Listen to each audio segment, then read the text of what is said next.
Welcome to welcome to part two. We were just touched on there, Adam Smith back in the mix after 12 months. Just seen him. I've just watched it now as I'm waiting for you to come through. I saw it on YouTube. Yeah, good old Adam Smith. Has it shocked you that nobody's saying anything why he's not at Sky? I know there's rumours and all that, but nobody's saying anything why he's not at Sky, and he's slipped in at DAZN. They ain't got a problem giving him a job at DAZN, but Sky have got a problem. So somebody needs to come out and tell us what's going on, don't they? What's happened? I'm probably your worst guest for this type of stuff, Russell, because I don't follow it. I don't even know what Adam Smith's supposed to have done, if I'm being completely honest. Well, we don't really, but we want to know why he's left Sky. Why has he left Sky after 28 years? Had a year out, and he's now at DAZN. But if he's fit to work again, why ain't he gone back to Sky? It's a simple question. Will people be asking him? Yeah, I don't know. I disagree with you because, all right, I'm not in the public eye, but if I need time off from work, it's no one's business but mine and my manager's business. Sometimes we need time off in life, and sometimes we need to readdress and have a look at ourselves. And we can speculate and we can guess as much as we want. But if Adam Smith's got demons and Adam Smith's had personal problems, they're Adam Smith's problems. And from my point of view, I hope he's okay, and I don't care. I disagree on that. I disagree, mate. Well, what has he done? Has he murdered someone? Has he been caught money laundering?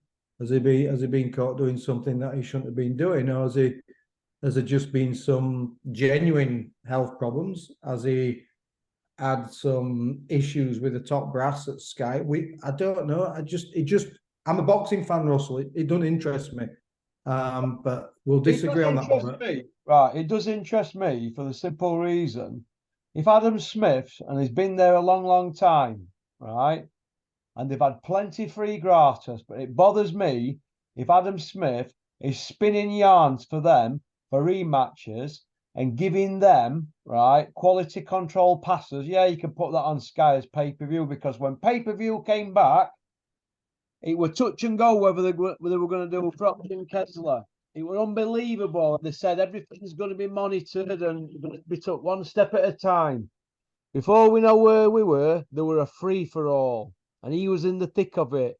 Now, I've heard of somebody that they didn't have him back because he had a gambling problem, and he's vulnerable to people in the boxing industry if he's a gambling problem. Now, how long has this gambling problem gone on? If he had a gambling problem, we want to know that. It all needs clearing up because he's in a position of power and he can do a lot of favours for a lot of people. Now, we're going back to the fact that when Vladimir fought Tyson Fury, Bricktop were involved, wasn't he? Right? Now, Eddie had an exclusive deal with Sky. People are saying that's one of the reasons. They're saying other things about gambling and this and that, and it all needs clearing up. Now, if he's an innocent man and he's fit to go raring and rocking and rolling, why is he not back at Sky? What's gone on? Yeah, but this is the problem I have with all this, Russell, because this is just gossip. We don't know this. All online gossip. It's all shrouded in mystery, innit? But we don't know, do we? You can't make statements and say that it's this and it's that and the other. We don't know. You don't know why Adam Smith's had time off work. You don't know. You don't know what goes on behind the scenes. I don't know what goes on behind the scenes. I don't know. I'm only interested in seeing good fights. I am, but if he's been the problem why we haven't had these fights, because everybody's getting looked after behind the scenes, go and look at Anthony Joshua's CV, Julian. Go have a look. Do you believe Adam Smith is the reason we haven't been delivered big fights in the last? I believe Adam Smith played a part in signing off on all them pay-per-views for Anthony Joshua, all of them. Played a part in it, and people having rematches that shouldn't have had rematches, like Crawler against Lomachenko twice. Do me a favour. Come on. It's people been there ticking off on certain fights, and everybody's had it nice and cush. Now, he ain't gone back there, and there's rumours going around, and they need nipping it. But he needs to come out and speak to media, doesn't he? But nobody's going to ask him because he's going to go under Eddie's wing now to be protected, isn't he? I'm only asking questions. I just think we have a right to know as fans. I don't think we have a right to know if someone's had personal problems and if someone's had a gambling addiction. That's a Well, if you private get, personal well, thing. we don't know Unless, what. hang on, let me finish. Unless, unless there are serious allegations that his influence has in some way impacted certain deals, what shouldn't and couldn't have been done, or certain improper things have been done. Unless there are allegations out there at the moment, it's just Yeah, speculation. speculation, is But isn't it funny how a man who loves Sky Sports that much, been there 28 years, part at furniture, all of a sudden he's just up and gone like a fart in an hurricane. I've seen people. We get to know everything else in boxing, so why not? Why is it shrouded in mystery? The Bean saga.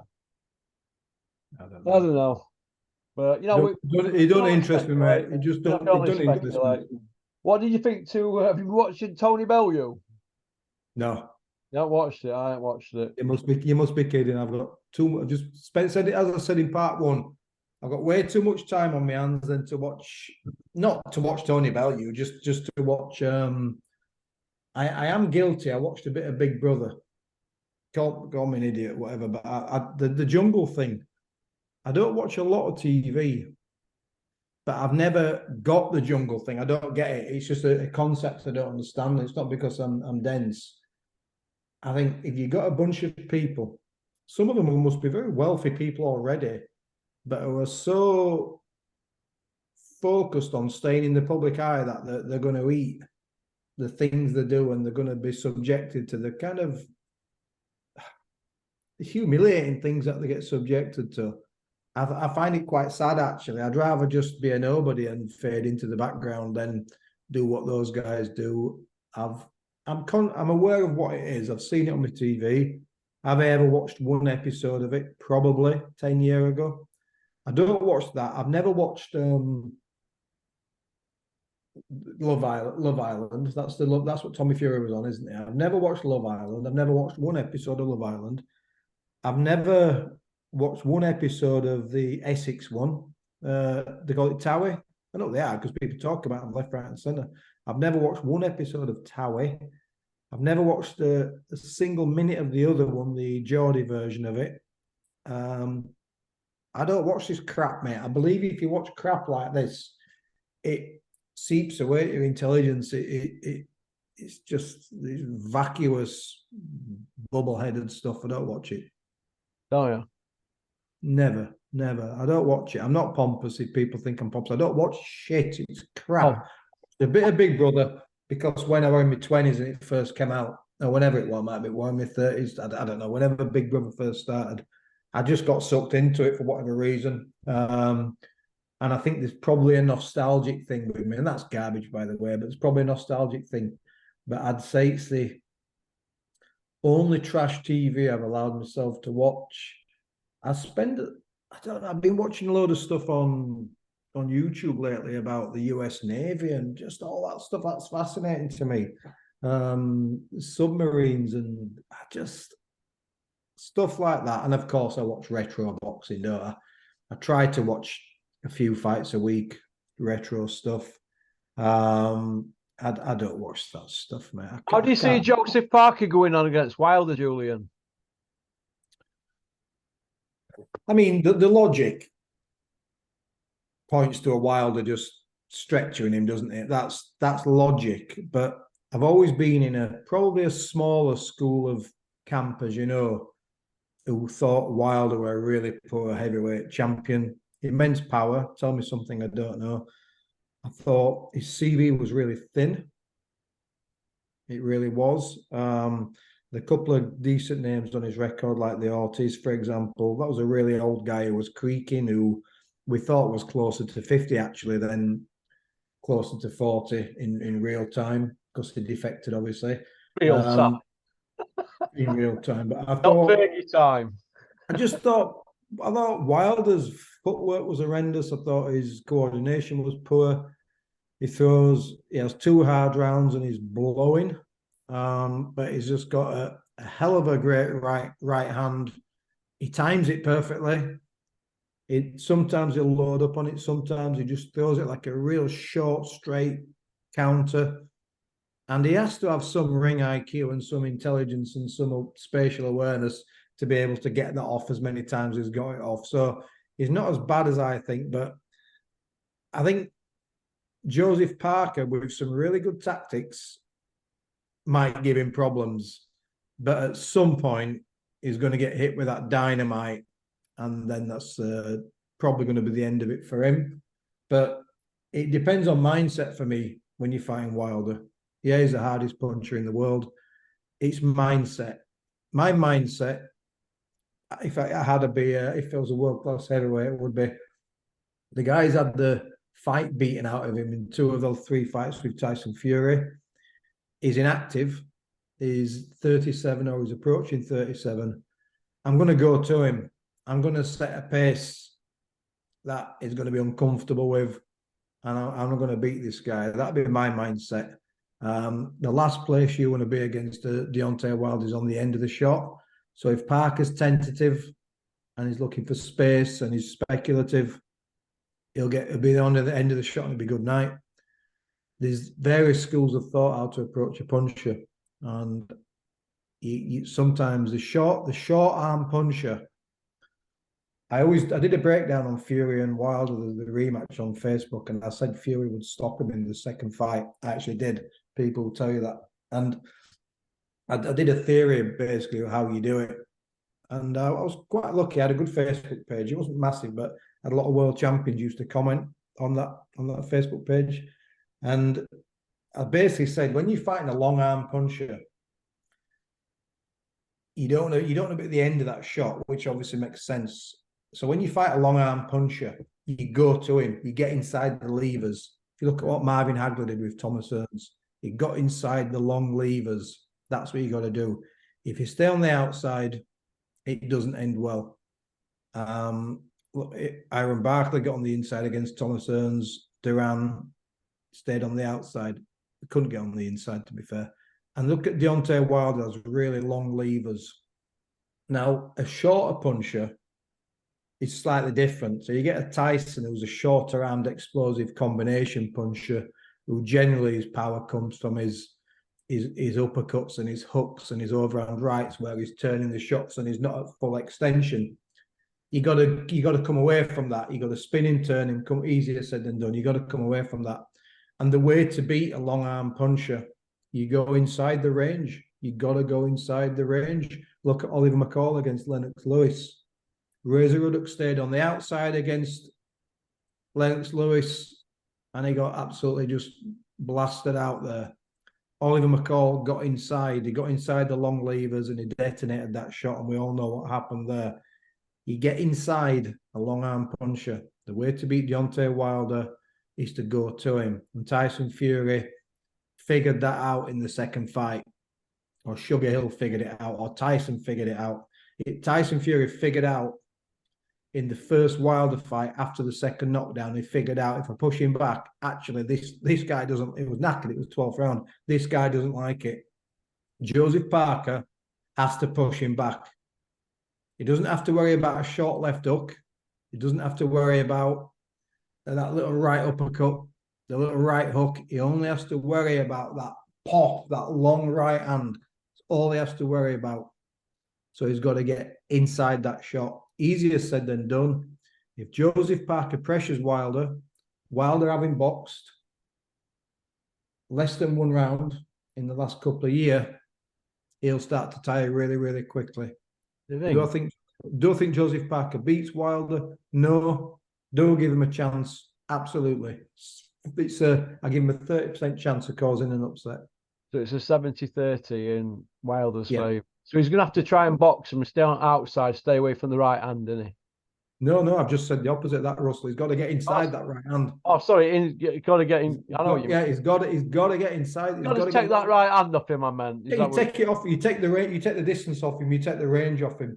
History is full of examples of long arm punchers who are the most effective at range. If you look at the long arm punchers in history, Thomas Hearns, Lennox Lewis, the guys with the levers. If you look at the short arm punchers, you draw the sting before you close them down. And that's what you got to do. And I think that's what Parker has to make it messy, shooting, tie Wilder up, hit him around the side of the head, push him back, make him breathe, make him realize it's a long time since he's actually been in a hard fight. And that's what Parker has to do. The problem that we've got is, does Joseph Parker have that mentality and have that skill set to be able to do that? Now, that's a different thing, isn't it? Tyson did. Parker might not. But I give him a better chance than most people. Having said that, he'll probably get blasted out in the first time he gets hit. But it's the danger. Look, if you stay on the outside and you box him and you're speculative, at some point you're going to get caught. You're going to get beat. You might as well just go for it. Not wild, but go for it. And it's an interesting fight. That's a more interesting fight for me than the Anthony Joshua Wallin fight. Is it? Yeah, it's all right. I mean, I'll watch that fight. Warrington Lee Wood's gone quiet, hasn't it? Very quiet. I don't know. I know. I saw something with Josh a while ago, a week or two ago, a couple of weeks ago, maybe, saying he felt a bit disrespected by Lee Wood because they got on real well, didn't they? And then there've been a little bit of back and forward about the first fight. But I guess that's maybe the hype, and maybe they probably like each other and friends. I don't know. The thing with Josh, as you know, I know Josh well, and used to know him really well. We no longer have contact, but the thing with Josh and Sean's in my phone book, and we haven't chatted for a while, but we used to chat all the time. The thing is they've a reason or an excuse for every single loss, and that's not saying they're making excuses. But what you got to look at is you got to look at facts. Now, Josh has won one of his last 5 fights. Yeah. One of his last 5 fights. Well, winning Lee Wood won though, wasn't he? He were hammering him, wasn't he? He got knocked out. I'd maybe let him carry on. You've heard me mention that one before. But what I'm saying is, Frank Bruno were beating Lennox Lewis for 6 rounds. We didn't beat Lennox Lewis. As soon as Lennox put it on him, that was it. The job was over. It's a 12-round fight. So I don't go into all this. He were winning this. He were doing this. He were doing well. It's the results. The result. Hard facts. Josh has won one of his last 5 fights against a 36, 37-year-old Martinez who he'd already beaten.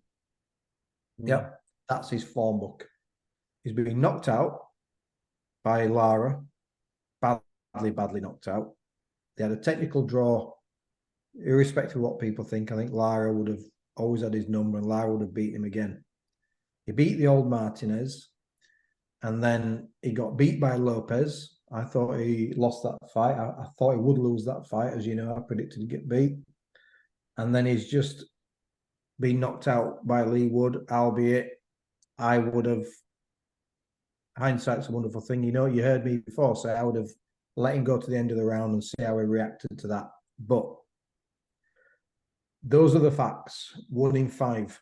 Now, you can't have a legitimate reason for losing all of those fights, can you? Do you know what I'm saying? It's like if you've been married 5 times. They're fighting top kids, aren't they? Though they're going to get losses, aren't they?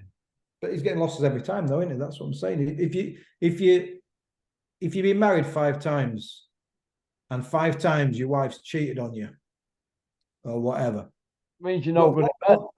At what point do you look at yourself and you say, "Oh, all right," or 5 times your wife's left you? Let's not say she's cheated on you. 5 times your wife's left you. At what point do you say, you know, first one, she were this, she were that, she were that. Second one, at what point do you say, maybe it's me? Now, what you can look at, I thought Josh should have been allowed to carry on. Legs were all over, but timing, etc. It was a crazy night. But the first time Lee Wood really opened up, he poleaxed him, didn't he? That's a statement of fact. Mm-hmm. The first heavy combination Lee Wood threw, poleaxed Josh Warrington. Yeah. So that mean his punch resistance gone? Because at that weight, they don't tend to go on long, do they? no, and I know they're on about doing it at 130, but Josh Warrington, is he 33 now? Mm. Nice kid, but sometimes the fighter is the first one to know when he doesn't have it anymore, but the last one to admit it. And I get it. He's got two gorgeous children, gorgeous wife, lovely lifestyle. If I were Josh, I'd be saying, it's that risk reward thing now, isn't it? How much money have I got? What property have I got? And my understanding is Josh is very well invested and he's made some good decisions. I hope that's the case. Josh clearly isn't going to be a pundit in boxing after boxing, is he? No. He's He going to be doesn't that. strike me as that type of kid, does he? He's not a pundit. He can't help swearing every 30 seconds, so he won't last 2 seconds in any kind of punditry job. You got to be professional. He's not the most eloquent, and I don't mean that to be rude again. He's a lovely kid, but Josh is going to be one of these former world champions who I think needs the gym. You can see when the Reese Molds and these guys are the guys from the gym are boxing. He loves it in the gym. I think he just needs the gym. So I think Josh will probably end up being a coach. And that might be Josh's role, and that might be what he needs. But often being the coach doesn't bring the profile, does it? When it's certainly not working with like the cream. But if I were Josh, how much have I got left? What assets have I got? How much am I going to get paid for the big fight against Lee Wood at the City Ground? And then make a decision about do I do it or not? But at what point? I'm like a record. I know I am. At what point do you say I'm 1-3 in my last 5 fights? It could have been 1-4. Is it me, or is it always the judges, the referee? I had a bad camp. I was inactive. I had injuries. There's only so many times you can make excuses. And at the moment, the excuses that camp have got, the more excuses than a 40-year-old virgin, haven't they? And that sounds harsh, but Like it, you and Sean are still not speaking then. me and Sean are all right. We haven't spoke for a while. There's nothing I won't say to Sean's face that he won't say to me. We've always had that kind of relationship. We've never fallen out. We just don't speak anymore because I'm not involved in boxing anymore. I've never said anything bad about Josh Warrington, ever. I speak the truth. I speak the truth about Gary Sykes, and I speak to Gary Sykes most days. Listen, Josh Warrington, I predicted I give him a 50-50 chance of beating Lee Selby when everybody wrote him off. This is when we'd fallen out. I told everybody that Josh Warrington would beat Frampton. Don't care who. No one would believe me. I said, Warrington will beat Frampton hands down. Right? I said Warrington would beat Kid Galahad. Now, that's not a hater. I said he would lose to Lopez. I thought he would lose to Lara the second time. I call it as I see it, Russell. And Sean O'Hagan knows me well enough to know if I say something, it's my opinion. Sean, as a coach, Sean's done phenomenal as a coach. You can't ignore that. Yeah. He's had British, Commonwealth. He up at trainer at Ian at one point. He were up for that, wasn't he? British, Commonwealth, European champions. He's got some unbeaten kids in the gym. He's got Josh Hargreaves, who I did a lot. Maxie, hasn't he, as well? He's done well for Maxie, hasn't he? He's done fantastic for Maxie Hughes. No one's knocking. I'm not knocking Sean just because I come on Porky's Corner and just because I think they've got a lot of excuses. I'm just saying, I'd say this to Josh if I sat him down. Not that he'd want to listen to me. I'd say, Josh, is it? Do you really think that was a bad decision? Do you really think this? Do you really think you're the fighter you were? And Josh would probably sit down and say, well, what do you want me to say, Jules? Do you want me to be honest and say, I've had a few injuries now. My body's breaking down. I can't train with the intensity that I used to. No one's going to say that because no one's going to buy tickets either. No. I wish Josh Warrington, Sean O'Hagan, and that entire camp nothing but the best. Simple as that. Nothing but the best. And just because I say something that they might not want to hear doesn't make me a hater. Doesn't mean I won't speak to Sean and go out for a coffee with him like I have done so many times. He took me for a meal a couple of years ago. Went for an Indian. It was nice. And as Sean would be the first person to say, it's only a bit of boxing, Jules. People, this is what I was saying to you about Adam Smith.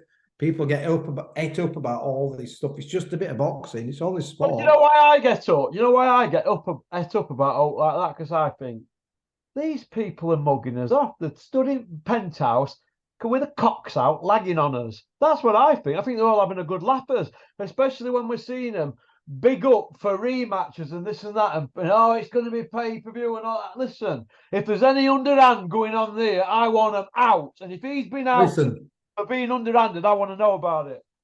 if someone's having your pants down, you've allowed them to do it if they keep doing it, mate. If they keep doing pay-per-view shows and you keep paying for them, not you, public, I pay for some of them I don't.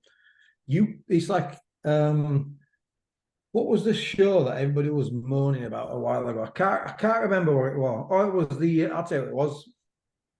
It was the Jake Paul KSI fight. And people were having a right old moan about saying it was a disgrace. I want my money back. It was a garbage fight. And I just shook my head in disbelief. I'm thinking, what did you expect? Hagler and Duran, two absolute novices. One of them who's not that great, labelled a professional boxer. One's an influencer. One's really about stone heavier than the other. It's a scrappy, horrible 6-round fight. None of them have learned the art of boxing. They haven't learned the subtleties of boxing. And people were moaning about KSI and about Tommy Fury being a shit fight. I'm like, what did you expect? So if people have your pants down once, that's fair enough. If they keep doing it, like I've just said about the unfaithful wife or the wife who leaves you, you got to have a look at yourself. So if we're being mugged off, Russell, we're allowing people to mug us off. The guy in the thumbnail there, yeah. If I keep buying his product, DAZN every month, and DAZN pay-per-view, I can't moan if I don't like the content, because I know what the content is before he sells it to me. Do you feel, Jules, that maybe a lot of people in boxing industry are quite insecure? Oh, massively, massively. That I'll tell you, this is true, is this right? I'm not the greatest coach in the world. I like to think I'm a decent coach, but I've taken kids who had losing records to national titles. That might have been them. That might have been partly me. Whatever. It's irrelevant. Yeah. People think I just train psychs. I've trained loads of national champions and good amateurs and stuff over the years. Just didn't tell the world about it, right? But one thing I've always been pretty good at, and I don't mean to be rude, I'm all right on the pads. Yeah. Not the flash pads. I'm pretty competent when it comes to taking pads. I just am, and that's not arrogance. I'll say what I'm not good at and what I'm all right at. And what I used to do is I used to go to gyms, yeah. And you mix and you go to loads and loads of gyms. And there'd be guys or there'd be other coaches doing pads with the kids. And they walk in a gym and we'd be doing our thing. And then I get the pads out and they'd get out the ring, not mentioning no names. And they'd go away or they'd go somewhere else and they'd say, oh, no, I'm sorry, we're just going to use this corner. We won't bother you. Oh, no, we're done now. And I knew they weren't done. And they were so insecure about just someone being in that gym who knows what they're doing when they're coaching, that they would take the fighters away from me. And this isn't just me this happens to. I've seen this happen to a load of other coaches and a load of other kids, whereas trainers are probably more insecure than managers and boxing people. So trainers will not want their fighters to go to other gyms, not because they think they're going to get poached, because they're always paranoid about some other coach or someone else being able to show them something that they can't do. You never meet more insecure people than boxing people, mate. Honestly, it's a good point you've raised there. They're a funny bunch, and they all slag each other off. And I've heard it about myself. You know, McGowan thinks is a bit that. He only ever trains psychs. And I've heard that a few times in people underhand comments and stuff like that. And I've never really slagged anybody off. And I just say, look, anytime you want to do a boxing seminar in front of 20 boxers, let's do it. I'm all right with that. I don't mind. I'll put myself out. You've done that, haven't you? It's like Robin Reed uses them pad seminars, and he's like a pad specialist. And I think I like stuff like that. But a lot of people are not comfortable with pads, are they? I used to go on Ben Doughty's page, and he used to share stuff what I used to put on, and people like Ben, people don't like him. That's irrelevant. It's just an example I'm giving you. And I once did like a seminar about the jab, and I was breaking down the jab. And basically, coaches teach you one way how to throw a jab. It's as simple as that, yeah. And there's so many different ways of throwing the jab, and why you throw it, when you throw it, how you throw it, when not to throw it, when it doesn't work for you, and different powers, different ranges, different ratios. And I did a half an hour on a bag just talking about a jab, and I got a lot of people, former world champions, going, shit, who's this coach? I've never heard of this guy. But I'm not talking about myself as such, or maybe I am. But what I'm saying is, if you're a coach, yeah, and there's some really good coaches out there, by the way, then it's funny how coaches hide away from other coaches. Like I just said in the example of, you go in a gym, you start talking boxing, and I think and there's no teachers in boxing, and that's something you've seen me with Max, you've seen the videos with Ismail, with Sykes, and I'll happily, like that little video I did for you a while ago about footwork.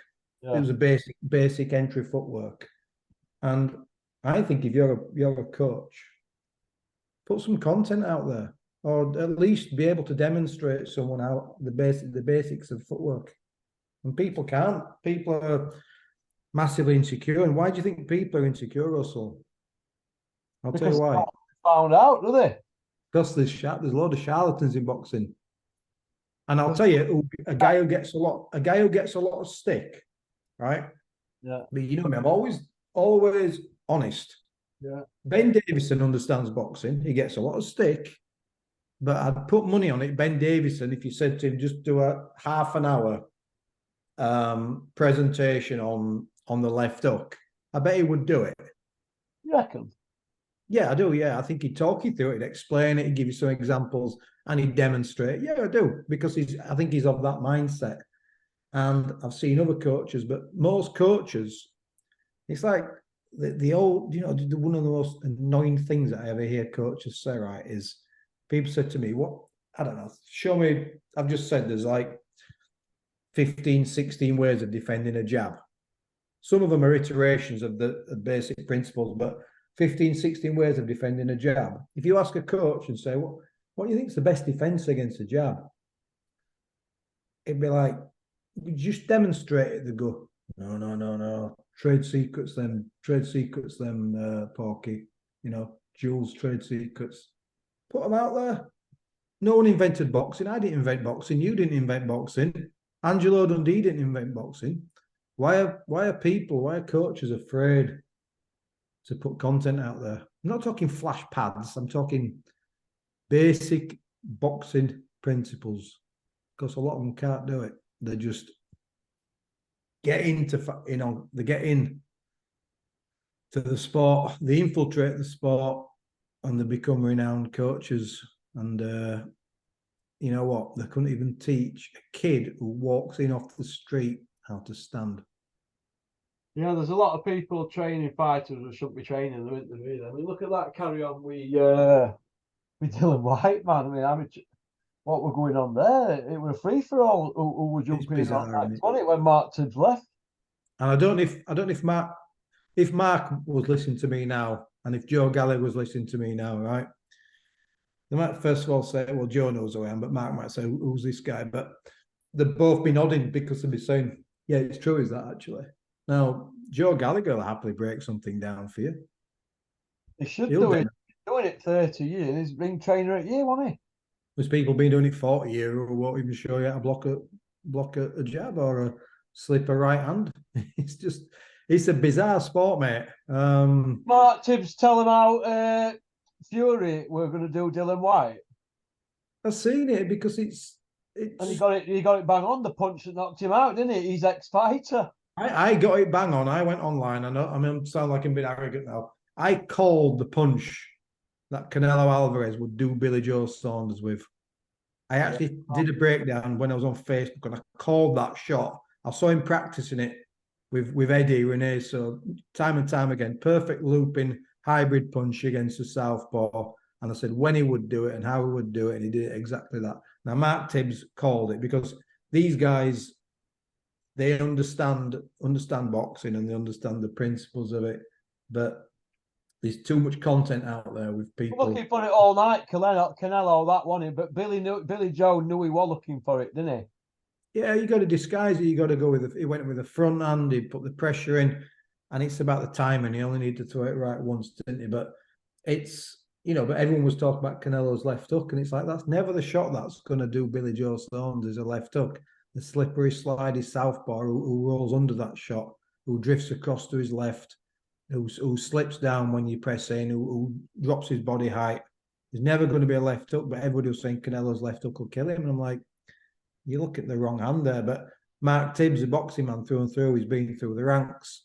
Good amateur, very good amateur, good pro, solid pro. Learned from his dad, the master, Joe Gallagher, been around it, been in Joe's gyms years. So I said to you before, he's always watching fights. He's always watching the fights I like to watch. And some who really studies boxing. But a lot of boxing people, they're like football dads. They're on the coach line. Before you know it, they're just helping out, collecting the nets and collecting the cones, and then they end up, being the assistant coach, and then there's almost a coup then, and they get rid of the head coach. But what they don't do is they don't get to train with the England squad, do they? The football dads. Where in boxing, you can somehow get in there, and before you know it, you're aligned yourself to like top world champions and top fighters because you've got a big mouth. But yeah, back to Ben Davison, it gets some stick or not. Ben can coach, but Ben understands boxing. There's very little doubt about that. And there's other coaches out there who are really well known who were good fighters who I think are pretty poor coaches, if I'm honest. Yeah. Yeah. Oh, there's a lot of insecure people in boxing. There's also a lot of great people in boxing as well. That's the bit I miss. It's like Steve Maylett. Steve Maylett, a good friend of mine, was still in touch. He was Terry Flanagan's coach. It was good to see him with Zach Miller. Zach was unfortunate last weekend. It was a brilliant fight of the year candidate. He got beat, but Steve's an underrated coach. Steve's a very, very technical coach. You don't see him shouting off on YouTube, out, do you, Steve Mailer? You don't see that at all. He just minds his own business, does Steve, and he does his work. But I've seen him spend hours and hours and hours in the gym with Terry Flanagan, and then he used to come to us. They used to come to us every fortnight, and we used to go to them every alternate Wednesday. And it got to the stage we stopped that because Terry was getting a bit too much for Gary, and Gary was on the slide, but they got used to each other too much. But Steve Maylett's a good coach, underrated coach. The McNally looks a good coach. There's Jamie Moore, good coach. Very, very. I like the things what he's done with some of his fighters. I like the way he breaks things down. I like the way he's really patient. So Jamie Moore, very, very good coach, and it was a good fight. It was Jamie Moore, and he's quite unassuming. But there's some dross out there. Tell me about it. Okay. Well, listen, thanks for coming on. We've had a blast. We've had a blast, and we've not agreed on much today. So for all those people who watch this and think we're all on the same page and we're not. We're pretty open with each other, mate, aren't we? We are, mate. We are. Okay. You have a good day, Russell. Listen, you take care, pal. Cheers, mate. Take care. Thank you, everybody, for watching. See you later. Bye. I just want to finish on a sad note. A close friend of mine passed away this past week. Luke Smedley from Sheffield, 35-year-old with 4 kids, a lovely kid, and he will be sadly missed. My condolences go out to Chris, Nikki, Luke Jr., Luke's other children, and Luke's mum and all their family. I'm devastated. That's about it, really. It's not a nice time for them, so I hope they're going to be all right. Okay. Okie doke. Thanks for liking and subscribing and leaving a comment. Everybody have a great Sunday, what's left of it, because it's been a terrible week. Okay. Peace out.